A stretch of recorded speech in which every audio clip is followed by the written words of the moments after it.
విజయనగరం జిల్లాలో ఎన్నికల వాతావరణం పూర్తిగా వేడెక్కలేదు. పార్టీ జాయినింగ్స్ పై ఎక్కువగా దృష్టి సారిస్తున్నారు. వైసీపీ కంటే టీడీపీ అభ్యర్థులను ముందే ప్రకటించడంతో వారు ప్రచారంలో ముందున్నారు.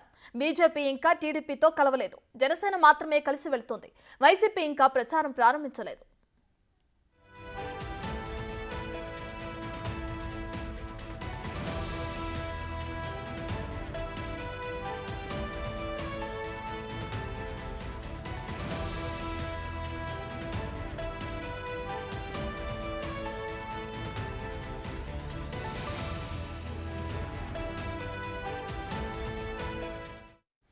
విజయనగరం జిల్లాలో ప్రచారం ఏ విధంగా నిర్వహిస్తున్నారు అనేది మరింత సమాచారాన్ని అందించడానికి మా ప్రతినిధి శివశంకర్ అందుబాటులో ఉన్నారు. సో శివశంకర్, చెప్పండి, అటు విజయనగరంలో చూసుకుంటే ఇంకా వైసీపీ ప్రచారాన్ని ప్రారంభించలేదు. టీడీపీ జనసేన కలిసి ప్రచారంలో ముందుకు వెళుతున్నట్లు తెలుస్తుంది. ఎటువంటి సమావేశాలు నిర్వహిస్తున్నారు? అటు విజయనగరంలో ఎంతవరకు ఖర్చు చేస్తోంది టీడీపీ పార్టీ? రత్న, ఇంతవరకు కూడా ఎన్నికల షెడ్యూల్ విడుదలైనప్పటికీ కూడా ఇప్పటివరకు కూడా విజయనగరం జిల్లాలో రాజకీయం పూర్తిగా వేడెక్కలేదని చెప్పుకోవచ్చు. ఎందుకంటే ముఖ్యంగా వైసీపీ అభ్యర్థులు లేటుగా ప్రకటించడం, టీడీపీ అభ్యర్థులు ముందుగానే ప్రకటించడంతో ఇప్పటివరకు కూడా టీడీపీ జనసేన కలిసి ప్రచార కార్యక్రమంలో చురుగా పాల్గొంటున్నారు. అదేవిధంగా ముఖ్యంగా వైసీపీలో ఎవరైతే అసంతృప్తులు ఉన్నారో వారిపైన ఎక్కువగా టీడీపీ దృష్టి సారిస్తూ వారందరినీ చేర్చుకునే ప్రయత్నం చేస్తుంది. ఎందుకంటే వైసీపీ ప్రభుత్వంలో ఎంతో మంది తమకి తగిన గౌరవం దక్కలేదని, అదేవిధంగా పదవులున్నా కానీ అధికారం లేదని, అదేవిధంగా ఎక్కడ నిధులు ప్రభుత్వం నుంచి రాలేదన్నటువంటి అసమ్మతి వర్గం అయితే ఎక్కువగా ఉంది వైసీపీ ప్రభుత్వంలో. ఈ నేపథ్యంలో వారందరినీ కూడా తన వైపు తిప్పుకునే ప్రయత్నం అయితే జిల్లా మొత్తంగా సాగుతున్నారు. కురుపాం నుంచి ఎస్కోట వరకు మొత్తం అన్ని నియోజకవర్గాల్లో కూడా ఇదే ఒరవడైతే కొనసాగుతుందని చెప్పుకోవచ్చు.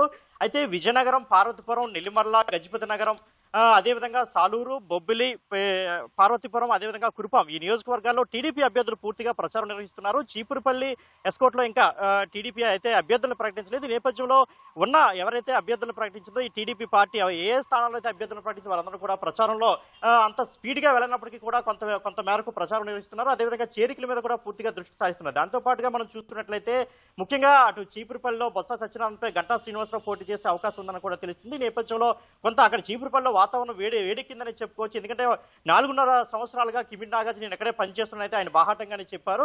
అదేవిధంగా ఆ విషయంలో ఆయన అసంతృప్తిగా కూడా ఉన్నారు. కొన్నాళ్ళు అజ్ఞాతంలో కూడా వెళ్ళినటువంటి పరిస్థితి నెలకొంది. అదేవిధంగా ఎస్కోట నియోజకవర్గంలో చూసుకున్నట్లయితే అక్కడ కూడా ఇంకా టీడీపీ అభ్యర్థులు ప్రకటించలేదు. అక్కడ మాజీ ఎమ్మెల్యే కోళ్ళ లలిత కుమారి, అదేవిధంగా ఎన్ఆర్ఐ గొంప కృష్ణ మధ్య అయితే కొంత రైవాలరీ నడుస్తుంది. ఇద్దరు కూడా పోటాపోటీగా సీటు కోసం ప్రయత్నం చేస్తున్న పరిస్థితి.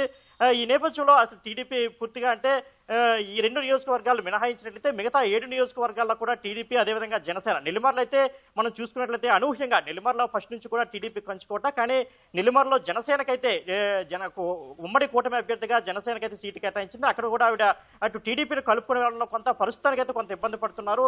పూర్తి అంటే ఇంకా ఎన్నికలకి 2 నెలల టైం ఉంది కాబట్టి ఇంకా ఆవిడ కూడా అందరినీ కలుపుకునే వెళ్లే ప్రయత్నం కూడా అక్కడ ఉందని మనం గట్టిగా చెప్పొచ్చు. ఎందుకంటే ఆవిడ కూడా ఇప్పటికే కొంత ప్రయత్నాలు అయితే సాగిస్తున్నారు ప్రతి ఒక్కరిని కలుపుకుని వెళ్ళడానికి. అదేవిధంగా టీడీపీ, బీజేపీ ఇద్దరిని కూడా కలిసే ప్రయత్నాలు చేస్తున్నారు. తమకి సపోర్ట్ ఇవ్వమని ఆమె కోరుతున్నారు. ముఖ్యంగా ఇదే విధంగా మనం చూసినట్లయితే అటు వైసీపీలో మాత్రం ఇంతవరకు కూడా ఎక్కడా ప్రచారం కనిపిస్తుంది. ఎందుకంటే వైసీపీ నేతల్లో ఒకటే ధీమా ఉంది, మొదటి నుంచి చివరి వరకు కూడా 5 సంవత్సరాలు కూడా పెద్ద ఎత్తున సంక్షేమ పథకాలు అయితే మేము అందించాం కాబట్టి ప్రజల్లో అప్పుడే అంత కంగారు పడాల్సిన అవసరం లేదని అయితే వాళ్ళు స్పష్టంగా కనిపిస్తుంది. ఎందుకంటే ఇన్నాళ్ళు మేము ప్రజల్లోనే ఉన్నాము, అధికారంలో ఉన్నాం, ప్రతి ఒక్కరికి ప్రతి ఇంటికి కూడా పథకాలు అందించాం, అదేవిధంగా డబ్బు చేరవేశాం కాబట్టి అంత కంగారు పడాల్సిన అవసరం లేదంటే వాళ్ళు కనిపిస్తుంది. ఇదే విధంగా మనం చూసినట్లయితే ప్రచార పరంగా మనం చూసినట్లయితే ఉదయాన్నే సాయంత్రం టీడీపీ అభ్యర్థులు అయితే ఖచ్చితంగా ఎంతో కొంత ప్రచారం నిర్వహిస్తున్నారు. ఓ పక్క చేరికలు చేర్చుకుంటూనే మరో ఒక ప్రచారం నిర్వహిస్తున్నారు అదే గ్రామాల్లో. అయితే దీనికోసం వారు అయితే ఒక్కొక్క నియోజకవర్గం బట్టి అటు కురుపాం చూసుకున్నట్లయితే అక్కడ ఎస్టీ నియోజకవర్గంలో ఇక్కడ తోయక జగదీశ్వరి, సత్యచర్ల విజయరామరాజు సపోర్ట్ తో తోయక జగదీశ్వరి అక్కడ ప్రచారంలో ముందుకెళ్తున్నారు. అదేవిధంగా చేరికలు చేసుకున్నారు.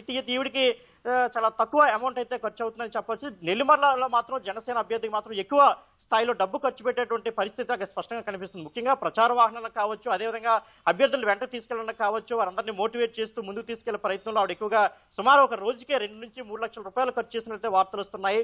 అదేవిధంగా టోటల్ గా ఓవరాల్ గా అందరికంటే ఆవిడకి సుమారు ఎన్నికలు పూర్తయినట్టు 50 కోట్ల పైగా ఖర్చు అయ్యే అవకాశం ఉందని కూడా ఊహాగానాలు వినిపిస్తున్నాయి. అదేవిధంగా మనకి చీపురుపల్లిలో కూడా అంతే స్థాయిలో ఎంతవరకు కూడా అభ్యర్థులకి ప్రకటించబోయినప్పటికీ, అదేవిధంగా క్యాండిడేట్ ప్రచారం చేయనప్పటికీ కూడా అక్కడ కూడా సుమారు 2 అభ్యర్థులు కలిపి సుమారు 100 కోట్ల రూపాయలు ఖర్చు చేసే అవకాశం అక్కడ కూడా కనిపిస్తుంది.